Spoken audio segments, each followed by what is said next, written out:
الرحمن الرحيم والصلاة والسلام على أشرف الأنبياء والمرسلين وعلى آله وصحبه أجمعين. سبحانك لا علم لنا إلا ما علمتنا إنك أنت العليم الحكيم. رب اشرح لي صدري ويسر لي أمري واحلل عقدة من لساني يفقهوا قولي. Golongan sufi membaca firman Allah Ta'ala di dalam kitab Allah. Faqul tastaghfiru rabbakum innahu kana ghaffara yursilis samaa'a 'alaikum midrara wa yumdidukum bi amwalin wa banina wa yaj'al lakum jannatin wa yaj'al lakum anhara. Maksudnya, maka aku katakan kepada mereka, beristighfarlah, memohon ampun daripada Tuhanmu. Aku di situ adalah Nabi Allah Nuh AS berkata kepada mereka, yakni berkata kepada kaumnya, beristighfarlah, memohon ampun dari Tuhanmu, sesungguhnya Dia Maha Pengampun. Nescaya Dia akan mengirimkan hujan kepadamu dengan lebat dan memperbanyakkan harta dan anak-anakmu, dan mengadakan untukmu kebun-kebun, dan mengadakan pula di dalamnya untukmu sungai-sungai. Jadi berdasarkan ayat ini, Allah Ta'ala memberitahu bahawa apabila seseorang itu meminta ampun kepada Allah, beristighfar, bertaubat kepada Allah, maka akan turun rahmat daripada Allah. Lalu Nabi Nuh AS yang setelah mengajak umatnya agar beriman kepada Allah Ta'ala, tetapi umatnya ingkar, tidak mau beriman, sehingga Nabi Nuh AS yang telah menyampaikan dakwah hampir 1000 tahun, hanya tidak sampai 100 orang yang beriman dengannya. Sehingga kan Nabi Nuh mengadu kepada Allah, inni da'autu qaumi lailan wa nahara wa lam yazidhum du'ai illa firara. Ya Allah, ya Tuhanku, aku telah berdakwah kepada kaum aku siang dan malam. Mereka itu tidak bertambah kepada aku kecuali mereka itu lari daripada aku. Nabi Nuh AS mengadu kepada Allah Ta'ala. Jadi umatnya telah melakukan kesalahan yang besar, yakni menolak Nabi Nuh AS. Akhirnya Nabi Nuh memberitahu kepada kaumnya, faqul tastaghfiru rabbakum innahu kana ghaffara. Kata Nabi Nuh AS kepada kaumnya, hendaklah kamu beristighfar kepada Allah, kerana sesungguhnya Allah Ta'ala itu Maha Pengampun. Lalu Nabi Nuh AS meminta kepada kaumnya agar beristighfar, yakni jalan taubat kepada Allah. Maka sesungguhnya dosa yang besar dilakukan itu dengan beristighfar, dengan meminta ampun kepada Allah, boleh dihapuskan. Ini berbeza dengan umat Nabi Musa AS. Ketika Nabi Musa berkata kepadanya, wa isqala Musa liqaumihi ya qaumi innakum zalamtum anfusakum bittikhazikumul ajla fatubu ila bari'ikum faqtulu anfusakum zalikum khairul lakum in kuntum ta'lamun. Ketika Nabi Musa AS berkata kepada kaumnya, wahai kaumku, kamu telah menzalimi diri kamu sendiri dengan kamu menjadikan anak patung lembu itu sebagai patung berhala, sebagai Tuhan sembahan kamu. Kamu telah menzalimi diri kamu, fatubu ila bari'ikum, maka bertaubatlah kamu kepada Tuhan kamu. Maka Nabi Musa menyuruh kepada umatnya bertaubat. Tapi bagaimana cara bertaubat? Faqtulu anfusakum, kamu kena bunuh diri kamu sendiri. Ini umat Nabi Musa AS.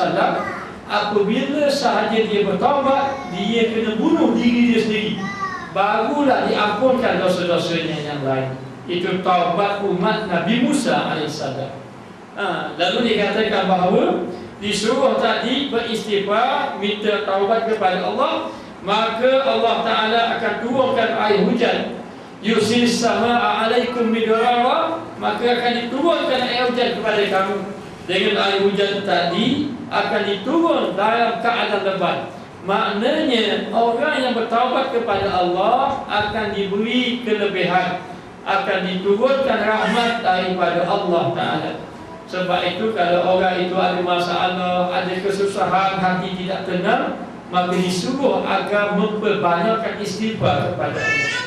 Kerana istighfar menurunkan rahmat daripada Allah Ta'ala. Dan janji Nabi Nuh AS kepada kaumnya, Allah Ta'ala juga akan memperbanyakkan harta kamu dan juga anak-anak kamu, dan diberi kebun-kebun kepada kamu, dan mana di dalamnya ada sungai-sungai. Jadi ini kelebihan orang yang bertaubat kepada Allah Subhanahu Wa Ta'ala. Maka bagi orang yang melakukan dosa, tidak ada jalan lain kecuali bertaubat kepada Allah. Kalau dia banyak melakukan dosa, dia tidak bertaubat, hanya sekadar buat ibadat-ibadat sunat saja. Dia banyakkan baca Quran, dia banyakkan infak fisabilillah dan sebagainya. Itu hanya menghapuskan dosa-dosa kecil. Lalu dikatakan bahawa dosa-dosa besar ini dihapuskan dengan taubat nasuha. Ya ayyuhalladzina amanu tubu ilallah taubatan nasuha. Wahai orang-orang yang beriman, hendaklah kamu bertaubat kepada Allah dengan taubat nasuha, taubat yang sebenar-benar bertaubat kepada Allah Subhanahu Wa Ta'ala. Lalu dikatakan bahawa orang yang bertaubat kepada Allah, dia akan diampunkan dosa oleh Allah. Walau banyak mana dosa sekalipun, hatta walau sebanyak buih di lautan pun akan diampunkan dosa oleh Allah. Bila dia diampunkan dosa oleh Allah, Nabi SAW bersabda, "At-taibu minaz zambi kaman la zambalah." Orang yang bertaubat daripada dosa umpama dia tak ada dosa. Walau berat macam mana dia buat dosa pun, hatta dibunuh 100 orang pun, kalau taubatnya diterima oleh Allah, maka la zambalahu, dia tidak ada dosa baginya, sebagaimana dia keluar daripada perut ibunya. Sebab itu ulama-ulama sufi selalu mengingatkan ayat-ayat tentang taubat, kerana perjalanan sufi, pembersihan hati kepada Allah mesti melalui jalan taubat. Kalau tidak lalu jalan taubat, hanya sekadar ibadat saja, tidak dapat membersihkan hatinya.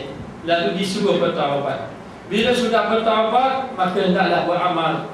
Jangan dipelajari ilmu, beramal, hinggalah amal ibadatnya ini diterima oleh Allah Subhanahu Wa Ta'ala. Lalu Allah Ta'ala berfirman, Innal muttaqina fi jannatin wa uyun, akhidhina ma atahum rabbuhum, innahum kanu qabla dhalika muhsinin, kanu qalilan minal layli ma yahja'un, wa bil asharihum yastaghfirun. Sesungguhnya orang-orang yang bertakwa berada di dalam taman-taman syurga. Ini bagi orang yang bertakwa. Dia ini duduk di atas muka dunia, dia takut kepada Allah. Lantaran takut kepada Allah, dia meninggalkan maksiat, dia memperbanyakkan ibadat kepada Allah. Bukti orang takut pada Allah, dia memang banyak menangis dan tidak mahu bercakap perkara yang sia-sia, dan dia banyak mengasingkan diri daripada bergaul dengan orang ramai. Menandakan dia ini orang yang takut kepada Allah Subhanahu Wa Ta'ala. Maka orang yang bertakwa dijamin dia syurga. Kalau dia benar-benar bertakwa kepada Allah, dijamin dia akan syurga. Maka orang yang merasa takut di atas dunia, kehidupan dia rasa takut saja, hatinya cemas sama. Ya, dalam hatinya dia ada takut kepada Allah, dalam waktu yang sama dia ada harap kepada Allah. Kenapa dia takut? Kerana dia tak pandang amal ibadat dia banyak. Dia tetap memandang takut amal ibadat dan takut dengan azab Allah. Dan dia takut dengan balasan-balasan Allah Subhanahu Wa Ta'ala yang diancam di dalam Al-Quran. Lalu dikatakan bahawa bila orang itu dalam keadaan takut kepada Allah, maka dia akan diberi di dalamnya syurga, ada taman-taman. Sebab itu dikatakan bahawa kalau nak tahu, kata Imam Al-Ghazali dalam kitab Minhajul Abidin, Kalau nak tahu seseorang itu, dia itu diterima ataupun tidak diterima amal ibadatnya kepada Allah, maka lihatlah sifat takut yang ada pada dirinya. Kalau dia itu rasa takut kepada Allah sehingga takut yang boleh tinggal maksiat, kuat ibadat, maka tanda amal ibadatnya sudah diterima oleh Allah. Tapi kalau amal ibadatnya tidak boleh mencegah keji dan munkar, kata Ibnu Athaillah pula di dalam kitab Tadil Arus menyatakan bahawa mesti orang itu kena menangis kerana amal ibadatnya itu tidak dapat mencegah ia daripada perbuatan keji dan munkar. Kata pula Habib Umar Al-Hafiz di dalam satu syarahannya, hendaklah orang itu menangis. Kalau tak boleh menangis, buat-buat menangis dulu, supaya akhirnya dia itu menangis juga di hadapan Allah Subhanahu wa ta'ala. Dalam waktu yang sama, dia kena banyak fikir dia dengan Allah Ta'ala. Bagaimana persiapannya dengan Allah, kematian yang akan berjumpa dengan dia, bagaimana amal ibadatnya diterima ataupun tidak diterima, bagaimana dengan dosa yang dia telah lakukan sebelum daripada ini, adakah diampunkan dosa oleh Allah ataupun tidak. Sehingga mari rasa takut dalam hati. Bila mari rasa takut dalam hati, menyebabkan dia mula meninggalkan maksiat, lalu menguatkan taat kepada Allah. Bila dia buat taat kepada Allah, akan terbuka segalanya. Baru dia sedar, bodohnya dia selama ini, bapa dia lalai kepada Allah. Baru dia sedar, ketika itu dia akan jadi orang yang banyak menangis daripada ketawa. Kerana orang yang banyak menangis ini adalah orang yang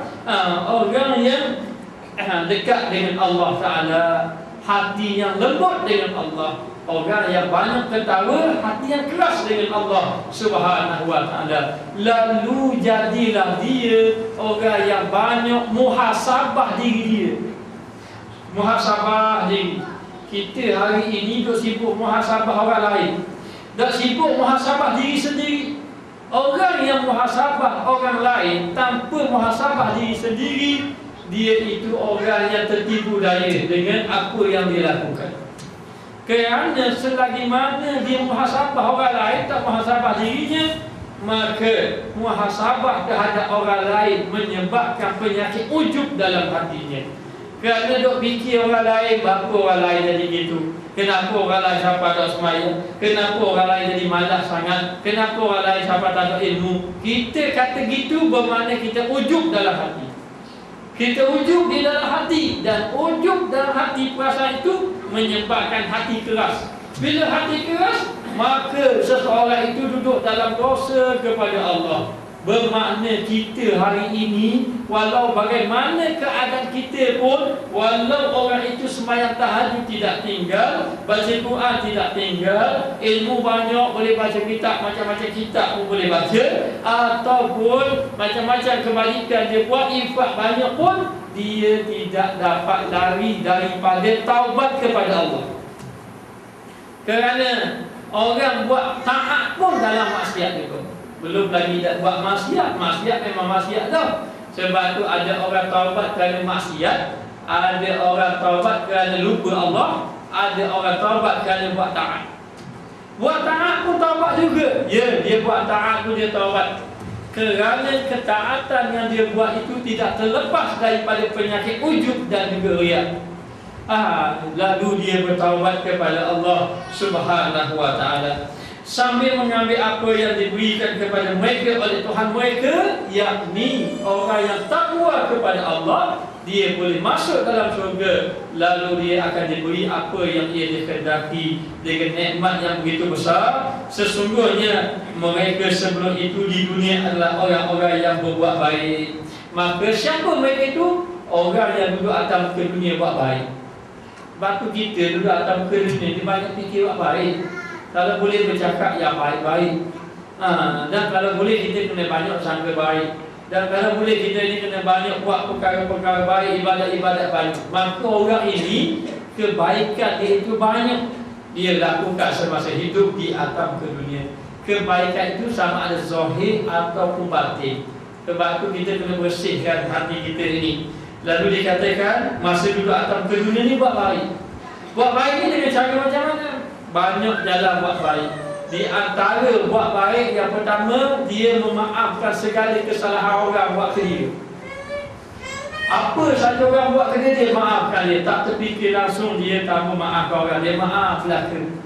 Sebab tu dikatakan bahawa kita kena banyak fikir apa kita buat salah orang. Jangan fikir orang buat salah benda kita. Kita fikir apa kita buat salah orang. Maknanya, lalu dikatakan bahawa yang pertama di antara kebaikan yang dibuat itu adalah dia memaafkan segala kesalahan orang yang orang buat pada dia. Dan yang kedua dia berbaik sangka dengan orang. Segala orang buat apa-apa dia baik sangka dengan orang. Dia tidak buruk sangka. Semua tu apa ni? Marah dendam pada orang lain, tidak. Maknanya berbuat baik. Yang ketiga, dia sejaga-jaganya supaya tidak menyakiti hati orang lain. Tidak sakiti hati orang lain. Sebab itu sahabat Nabi yang jamin syurga, yang Nabi jamin syurga, orang tua yang jamin syurga bukan ahli ibadat. Abdullah bin Umar tengok tu dia, tengok umur tidur sambil baca ibadat tak banyak, tapi Nabi jamin dia syurga. Macam mana Nabi jamin dia syurga sedangkan amal ibadat dia tak banyak? Bila ditanya sebab apa boleh masuk syurga? Sebab hati dia bersih, akhlak dia baik. Akhlak dengan amal ibadat mana berat timbangan?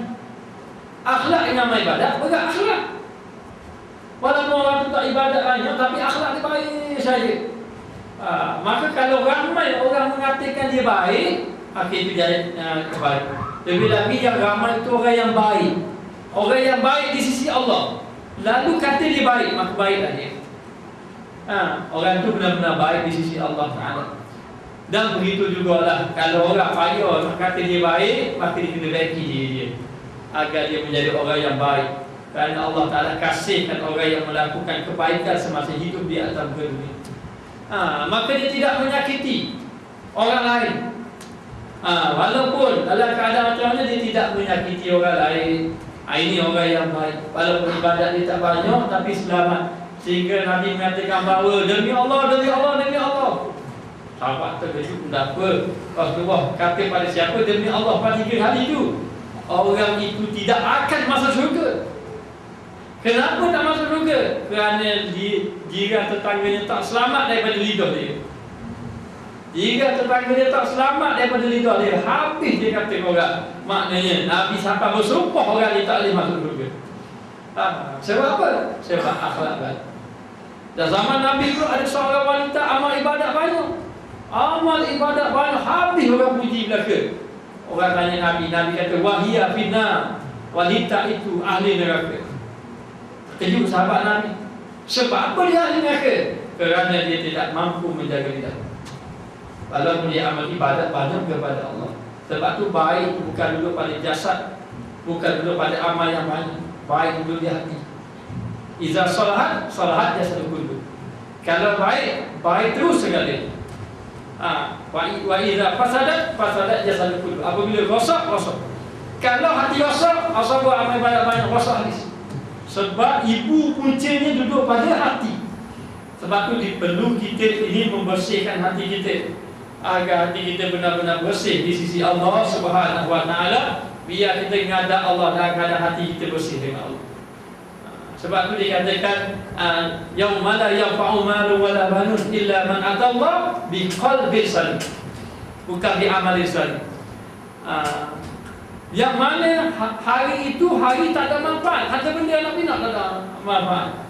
Kecuali orang yang datang dalam keadaan hati yang sejahtera. Dia tak disebut amalin salim, amal sejahtera, hati yang sejahtera. Maka dikatakan bahawa orang itu orang yang melakukan kebaikan. Apa sifat dia orang yang baik? Mereka sedikit sekali tidur di waktu malam. Ini yang kita nak faham ni. Orang-orang baik ni dia akan tidur sikit di malam-malam hari. Malam-malam hari itu tidur sikit. Dan di waktu sahur mereka meminta ampun kepada Allah. Sebab itu waktu yang paling afdal kita nak beristighfar, yakni pada waktu sahur. Siapa yang sembahyang tahajud lepas main tahajud, dia istighfar banyak-banyak. Bila? Pada waktu sahur, kerana disebut wa bil asharihum yastaghfirun. Pada waktu sahur mereka beristighfar kepada Allah. Jadi kalau ditanya waktu bila, waktu yang afdal adalah waktu ketika sahur. Waktu itu kita beristighfar banyak-banyak kepada Allah Subhanahu wa taala. Lalu dikatakan bahawa mereka itu di antara sifat yang baik, mereka itu memohon ampun kepada Allah. Sebab itu kita kalau boleh kena ada juga istighfar kepada Allah. Sampai berzikir, minta ampun semua dengan Allah, istighfar banyak-banyak kepada Allah Ta'ala. Kerana bila orang istighfar banyak-banyak, nanti hati jadi lembut. Walau keras macam mana, hati pun jadi lembut. Kalau orang berkata saya payah sungguh menangis, tak apa, istighfar banyak-banyak. Hari ini 100 sama, sebulan 100, naik pula 200, 300. Lama-lama bila dia biasa istighfar, hatinya akan jadi lembut. Kenapa? Kerana istighfar ini dia adalah pembersih segala kotoran yang ada di hati kita. Bila hati kita kotor ni, maka bila kita istighfar, akan sekali membawa kepada bersihnya hati. Apabila orang sufi membaca ayat-ayat ini, berapa ayat? Faqultu astaghfiru rabbakum innahu kana ghaffara. Ayat lain, innal muttaqina fi jannatin wa uyun. Apabila mereka membaca ayat-ayat ini dan juga ayat-ayat lain, ayat-ayat lain yang menyuruh beristighfar, taubat kembali kepada Allah Ta'ala, maka akan berlinangan air mata penyesalan terhadap kekurangan dan kerugian di atas keterlanjuran yang menyebabkan dia jauh daripada Allah Ta'ala. Ini nak beritahu orang-orang yang hati dia lembut kepada Allah, cukup dengan baca Al-Quran hati jadi lembut. Innamal mu'minuna allazina idza dzukirallah wajilat qulubuhum.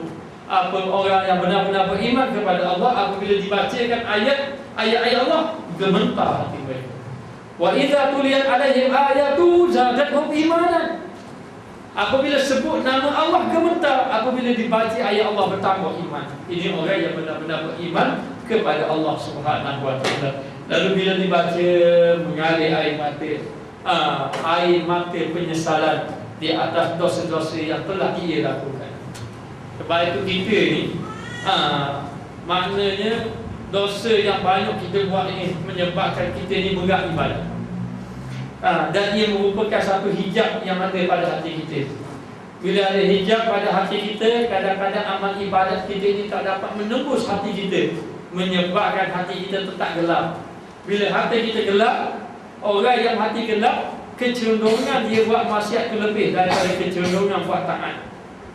Kalau orang itu hatinya bersih, suci, hatinya cenderung kepada buat taat. Tapi kalau hatinya kotor, gelap, maka keras hatinya, kecenderungan dia kepada buat maksiat. Maka disuruh orang itu jalan bersih. Bersih apa? Bersih hati.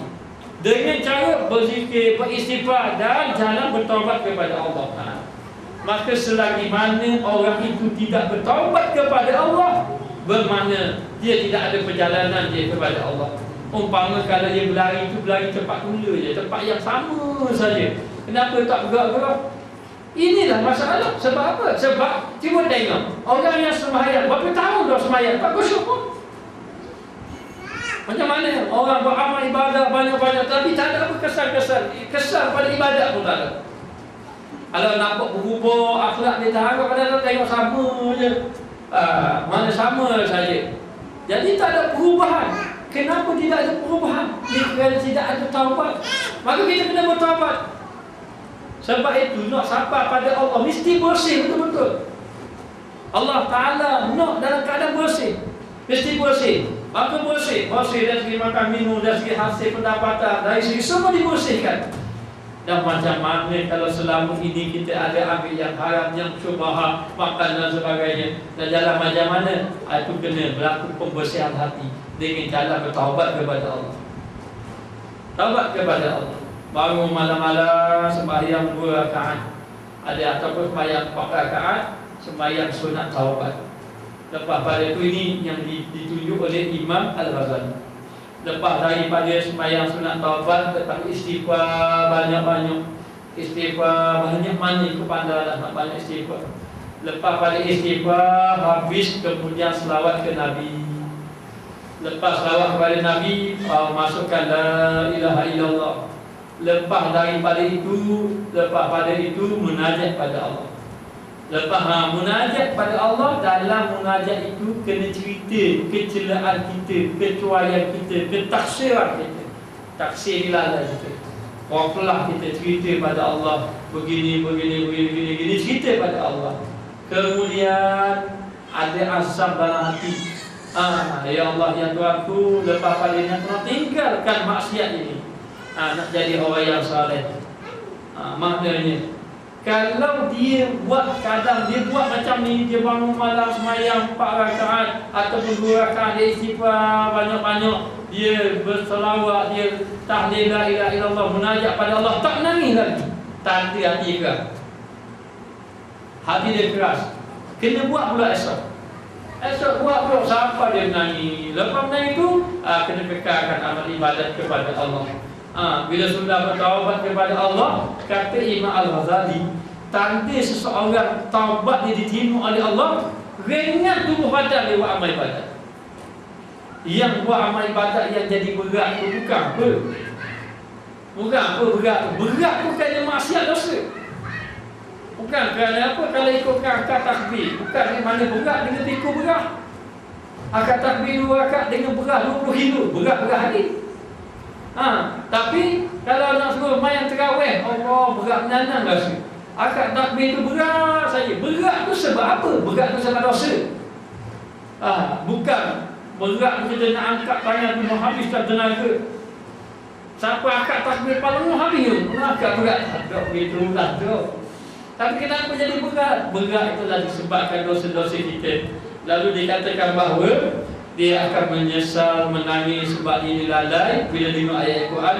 Kemudian dia berpaling melirik keaibannya. Lalu dia pun tengok muhasabah diri, tengok aib.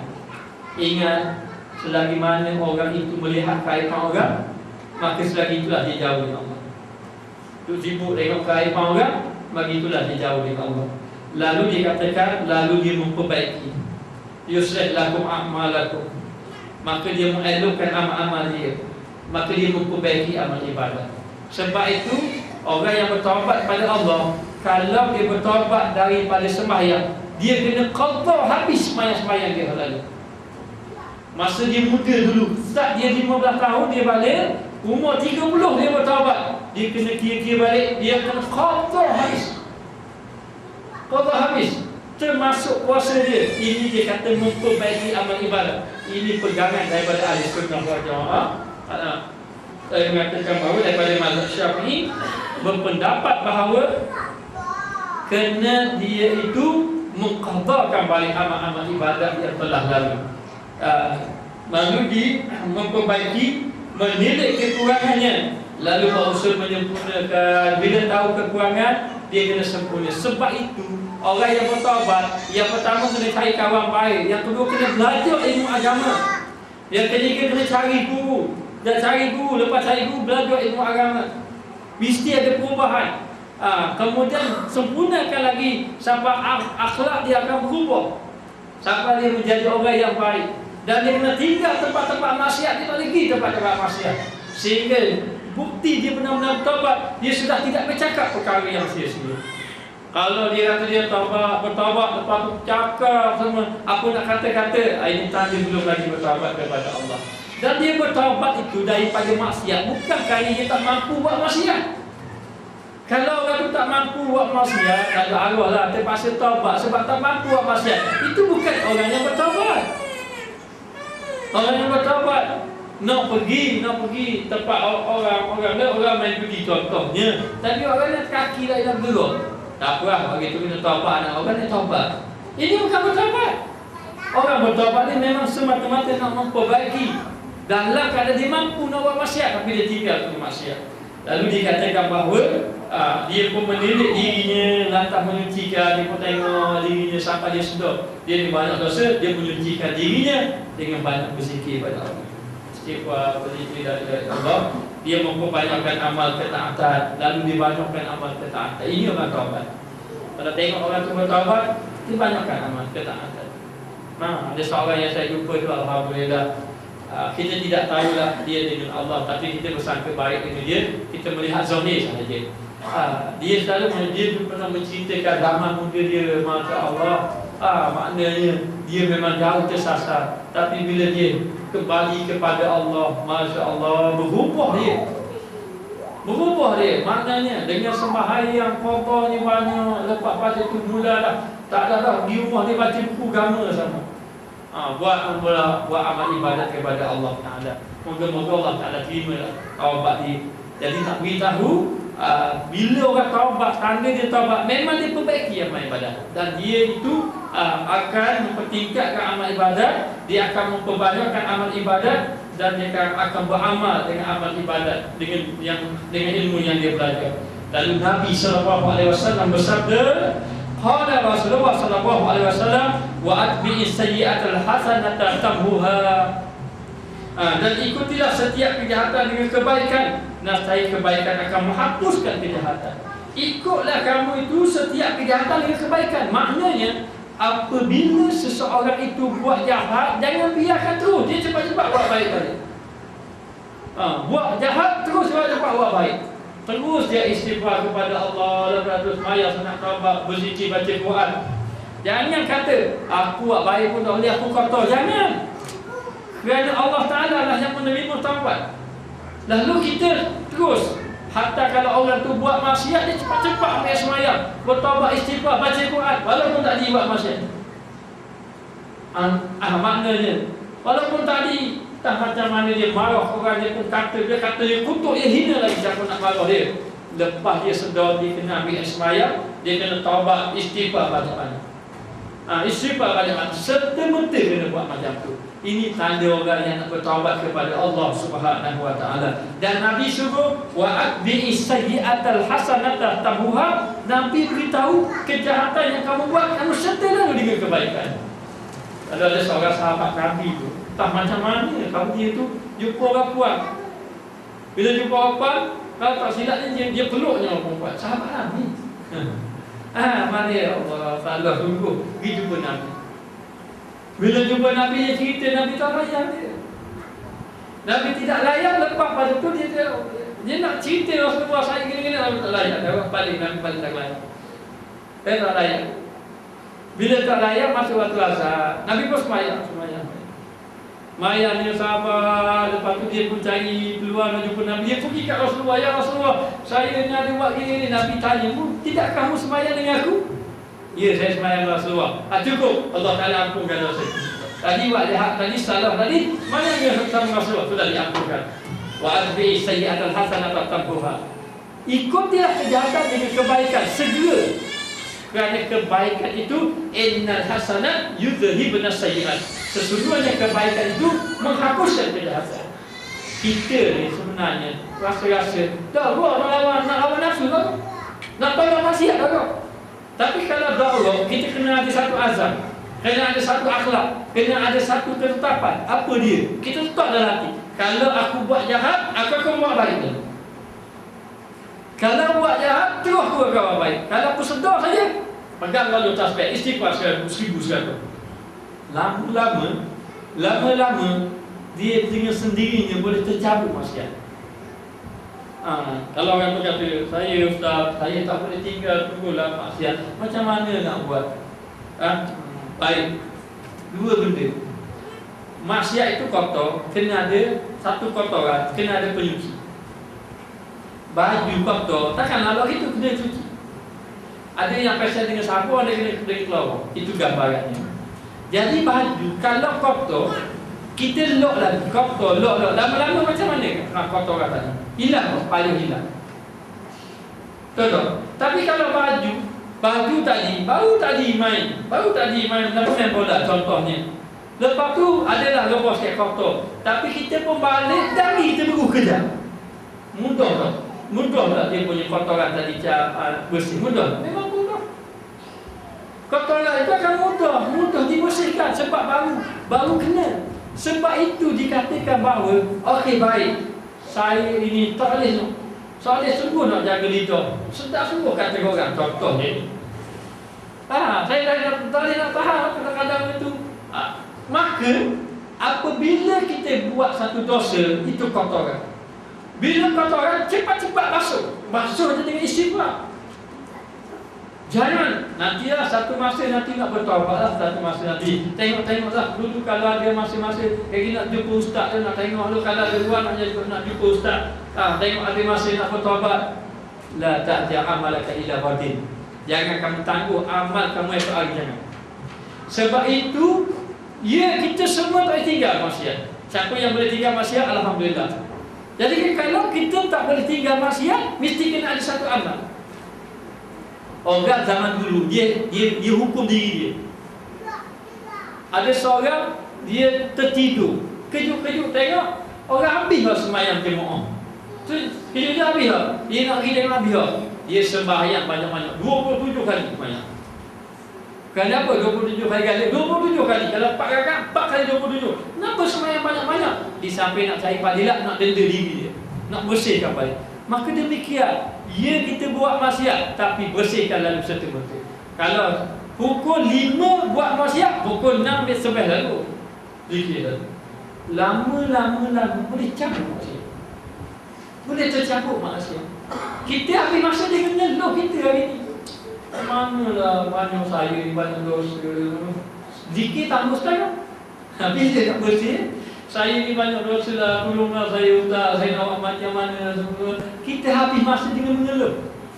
Mengeluh saja. Tak. Setiap kali kita salah buat maksiat, serta-merta 2-3 minit terus istighfar. Tak cukup istighfar, ambil air semayang. Wasiatlah ustaz, semayang sunat taubat lagi. Gitulah.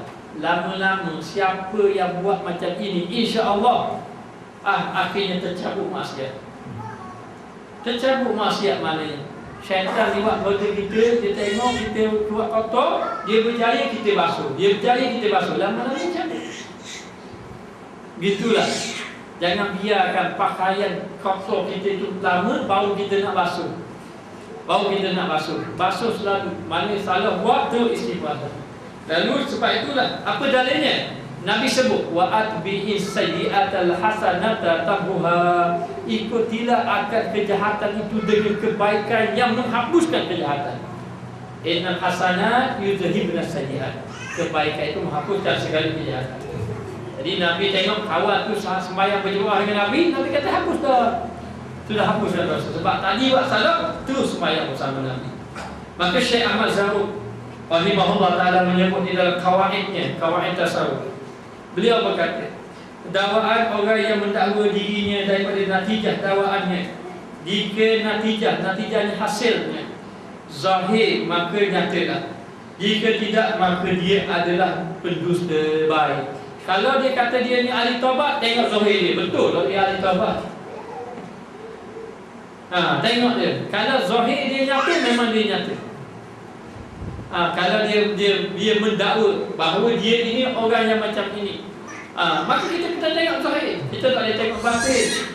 Tak boleh tengok ikut kasyaf. Nak tengok ikut kasyaf, macam mana kita tak ada kasyaf? Maknanya, maka tengok zahir. Kalau zahirnya begitulah. Siapa nama? Sufyan Tsauri, tak ingatlah. Ada seorang yang dikenali dengan wali Allah. Dia ni dikenali dengan wali Allah. Lalu satu hari ada tok guru. Kalau Ustaz Sufyan Tsauri, saya jumpa dah. Dia bawa anak murid dia, mari kita jumpa wali Allah. Dia terkenal dengan walinya, mari kita jumpa. Lalu bawa anak murid dia ramai-ramai. Nampak daripada jauh wali tadi. Orang tu tahu wali duduk. Duduk ke depan. Dia duduk ke depan. Kejut kawan tu. Pusing balik, ajak kawan anak murid, mari kita balik. Hai tuan guru, tidakkah tuan guru nak jumpa orang tadi? Itu orang lain, mari kita jumpa dia. Tidak. Kalau betul lah dia itu wali Allah, nak cari perbuatan yang tidak bercampur dengan sunnah. Sunnah macam mana? Sunnah kita duduk, jangan duduk depan, duduk belah kiri. Cara duduk. Duduk belah kiri. Kalau ada pasir, ambil kaki kita ni dengan pasir tu, buat tudung dia dengan tu. Itu sunnah Nabi duduk. Itu kalau terpaksa duduk, bukan sunnah lain. Sekali belah kiri. Sekali duduk. Apa duduk sama? Sunnah Nabi bukan. Kalau terpaksa duduk lagi, jangan duduk tepat. Jadi bila tengok zahir tak nyata, maka bukan. Bukan. Sebab hakikat tasawuf meninggalkan dakwaan. Ada dakwah lah, akulah karamah, akulah wali, akulah jenis nama ni orang khawas, orang tu. Tak ada. Lalu serah pada Allah kerana tasawuf itu mencapai makam fakir. Duduk fakir dengan Allah, tak ada benda. Itu baru dia. Lalu dikatakan bahawa jika natijah zahirnya, maka nyatalah. Kalau ada hasilnya zahir, maka nyatalah dia punya dakwah tadi. Jika tidak, maka dia pendusta. Taubat yang tidak membawa kepada takwa adalah batil. Kalau dia bertaubat tapi tak rasa takut, batil. Itu taubat yang tak benar. Takwa yang tidak zahir bersamanya, dia maknanya dia takwa yang tidak zahir bersamanya. Dia kata dia takut tapi tak ada zahir yang menunjukkan dia takut. Maknanya istiqamahnya rosak, istiqamahnya yang tidak disertai dengan warak, tidak sempurna, warak yang tidak menghasilkan zuhud adalah satu kekurangan. Maka membawa kepada istiqamah yang rosak. Dia tak akan mampu istiqamah. Dan kalau dia istiqamah dah ibadat tetapi tidak menunjukkan kepada sifat warak. Warak ini dia menjaga diri daripada syubhat, daripada haram, dan juga daripada benda halal yang bimbang, takut jatuh makruh. Dan warak ini bukan dari segi makan minum, bukan makan minum saja. Bukan, itulah banyak sudut. Termasuk dengan makan minum jaga, harta benda jaga, semuanya jaga, itu dia paling warak. Sampai yang halal pun tidak mau ambil. Kenapa? Kerana bimbang takut makruh. Makruh pun bimbang kepada haram. Maka dia kata zuhud, warak yang tidak menghasilkan zuhud adalah kekurangan. Zuhud yang tidak ditinggikan dengan tawakal. Dia zuhud tapi penyerahan diri kepada Allah itu tidak ada. Adalah kering, kosong maknanya. Sementara tawakal yang tidak membuatkan sepenuh tumpuan terhadap Allah daripada yang lain dan kembali kepadanya adalah gambaran yang tiada hakikat. Orang itu dikatakan orang itu zuhud tapi penyerahan dirinya kepada Allah tidak. Ini serupa macam cerita seorang tok guru yang alim. Dia ini dikatakan orang yang zuhud. Kenapa? Kerana kerja dia ambil ikan, ada makan-makan, tak ada.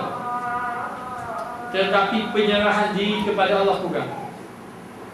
Sebab itu bila anak murid dia jumpa kawan dia, kata Tok Guru ni, kalau menjumpa kawan aku minta nasihat.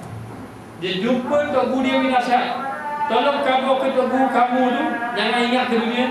Padahal Tok Guru ni duduk fakir, yang kata tu tolong kabar tu kaya. Kenapa? Yang fakir ni walaupun dia zuhud, cukup makan apa yang ada, tapi hati dia teringat, kalau aku dapat biti banyak sedap. Maknanya itu tidak penyerahan dengan Allah yang sepenuh. Maka zuhud mesti penyerahan dengan Allah Ta'ala yang sepenuhnya. Maka kesahihan taubat terselah ketika apa? Ketika dia meninggalkan perkara-perkara yang diharamkan oleh Allah. Manakala kesempurnaan takwa wujud bila mana tidak memandang kepada yang lain kecuali Allah Ta'ala. Jadi takwa dia tak pandang lain, dia hanya pada Allah Ta'ala sahaja. Istiqamah akan timbul dengan menjaga wirid-wirid. Zikir-zikir ini akan dapat dijaga, wirid-wirid bacaan amalan dapat dijaga secara istiqamah tanpa mengada-ngadakan bid'ah. Tidaklah mengada-ngadakan bid'ah. Dan warak akan wujud bila seseorang itu meninggalkan perkara yang diragui. Orang-orang yang warak ini dia meninggalkan perkara yang diragu. Dak ma yaribuka illa ma la yaribuka. Tinggal perkara yang meragukan kepada perkara yang tidak meragukan. Macam mana kita nak tahu ni? Kalau seseorang itu dirasa dalam hatinya dia tak sedar hati, jangan ambil. Kita ambil dulu, tak sedar hati, tanya ustaz. Tanyalah ustaz TV 9. Tanyalah ustaz. Jadi tanya. Hati tak sedar ni, tanya. Tanya, ustaz kata boleh. Oh, boleh. Tapi hati tak sedar. Hati masih tak sedar. Tapi saya kata boleh. Boleh. Dak tanya hati. Nak tanya ustaz ke tanya hati. Nabi sebut istafti qalbaka. Tanyalah hati kamu. Kenapa? Ma kadzabal fuadu ma ra'a. Fuad ni hati dalaman ini tidak akan dusta apa yang kamu lihat. Walaupun dalam hati kita rasa tak sedap, sehingga ada hadis menyatakan bahawa kalau hati kamu rasa tak sedap, walaupun orang lain kata boleh, dia tak boleh. Ikut hati lebih baik. Lebih ikhtiar, lebih selamat. Kita hati ni tak cari mana. Hanya dulu Rasulullah tak hati tak, Rasulullah tak hati tak. Tapi si baik ada ustaz kata boleh. Ada ayat si baik ada ustaz kata boleh. Tapi yang jadi sedap hati dah. Kalau hati tak sedap, orang yang bawa dia tinggal. Perasaan hati tu dia tinggal tak? Tak ma yang bukan ila ma la yang bukan. Tinggal benda yang ragu, ambil benda yang tidak meragukan. Kemudian dikatakan bahawa akan wujud bila seorang itu meninggalkan perkara yang diragukan. Bila dia ragu, dia tinggal, maka timbullah sifat barak. Di tempat-tempat yang dia mahu. Jika tidak, maka barak tidak wujud. Kalau benda-benda yang ragu-ragu diambil, maka tidak ada barak bagi orang sana. Ini kesan daripada orang yang bertaubat kepada Allah. Sebab tu kalau kita banyakkan bertaubat lah tu. Walaupun kita bukan orang alim, nak belajar pun nak belajar jadi alim, tidak alim tak. Amal banyak-banyak baru dibaca Quran, dah lama dah daripada muda baca Quran pun tak jadi apa-apa tak. Semayang daripada dulu tak kosong juga. Banyakkan taubat. Banyakkan taubat saja. Latih dengan amalan taubat dia. 1 minggu 2 kali jaga malam bertaubat, menangis, belajar itu. Apa tu amalkan taubat saja. Bila amalkan taubat, nanti akan berlaku pembersihan hati. Bila berlaku pembersihan hati, maka mudah amal ibadah. Hati pun jadi lembut, ingat kepada Allah Ta'ala. Maka timbul sifat awak ketika itu. Timbul sifat awak, dan timbul sifat awak, timbul sifat takwa. Akan timbul lagi kesan daripada taubat kepada Allah. Sebab tu tengoklah kita, setengah kita nak bilang, setengah kita Imam Ghazali dia susun belajar dulu ilmu, lepas tu amal, lepas tu taubat. Ibnu Athaillah mula dengan taubat. Taubat dulu, apa-apa taubat dulu. Dah kenapa Imam Ghazali susun? Imam Ghazali susun mengikut suasana masa zaman itu, suasana orang belajar ilmu amal. Ilmu sudah belajar, amal sudah taubat lagi lagi. Lalu Imam Ghazali letak dah sudah ada ilmu, sudah ada amal, taubat. Ibnu Athaillah pula anak murid kepada Abu Al-Mursi tadi, dia pula menyusun taubat dulu. Zaman kita sekarang ini, kita kena banyak taubat. Banyak taubat, latih belajar taubat, berlatih berzikir, ingat-ingat kepada Allah. Laku pembersihan hati. Bila berlaku pembersihan hati, insya-Allah akanlah lahirnya warak, lahirnya takwa, lahirnya benda-benda yang menunjukkan hatinya bersih. Taubatnya diterima oleh Allah Subhanahu wa taala. Jadi kita mohon pada Allah agar kita termasuk di kalangan orang yang bertaubat. Kerana taubat ni pilihan Allah. Kita nak taubat, bila taubat nak taubat. Moga Allah Ta'ala masukkan kita di kalangan orang yang sentiasa bertaubat kepada Allah Ta'ala. Wallahu a'lam. Bismillahirrahmanirrahim. Rabbana zalamna anfusana wa illam taghfir lana wa tarhamna lanakunanna minal khasirin. Allahumma 'allimna ma jahilna, Allahumma ghfirna 'ilman nafi'an wa rizqna fahman tayyiban. Wa sallallahu ala sayyidina Muhammad wa ala alihi wa sahbihi wasallam. Alhamdulillah. Amin. Masih